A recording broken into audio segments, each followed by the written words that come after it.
ನ್ಯಾಯಾಧೀಶರಿಗೆ supreme ಕೋರ್ಟ್ಗೆ ನನ್ನ ಸಾಷ್ಟಾಂಗ ನಮಸ್ಕಾರ. ಇಂದಿನಿಂದನೂ ಹೇಳ್ತಾ ಇದ್ದೀನಿ, injustice will not be ಫ್ಲೋನ್ from the seat of justice. So ನಾನೇನು ತಪ್ಪು ಮಾಡಿಲ್ಲ ಅಂತ ಕೂಡ ಹೇಳ್ತಾ ಇದ್ದೀನಿ. ಬೇಕಾದಷ್ಟು ತೊಂದರೆ ಈಗೂ CBIನವ್ರು ಏನೇನು ಮಾಡ್ತಾ ಇದ್ದಾರೆ ಅಂತ ನಾನು ಸದ್ಯದಲ್ಲೇ ಮಾತಾಡ್ತೀನಿ. ಈಗ ಇವತ್ತು ಮಾತಾಡ್ತೀನಿ. ಸೊ ಇವತ್ತು ಸುಪ್ರೀಂ ಕೋರ್ಟಲ್ಲಿ ನನಗೆ ದೊಡ್ಡ ರಿಲೀಫ್ ಸಿಕ್ಕಿದೆ ಅಂತ ನನಗೆ ಮಾಹಿತಿ ಬಂದಿದೆ. ಟಿವಿಯವರು, ಮೀಡಿಯಾವರೆಲ್ಲ ಹಾಗೆ ಮೆಸೇಜ್ಗಳೆಲ್ಲ ಕಳಿಸ್ತಾ ಇದ್ದಾರೆ, ರಿಪೋರ್ಟ್ಸ್ ಆಗಿದೆ.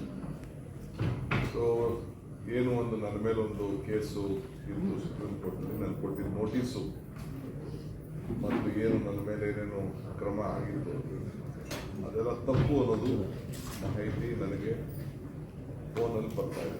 ಇನ್ನು ನಾನು ಸಂಪೂರ್ಣವಾದಂಥ ಕಾಪಿನ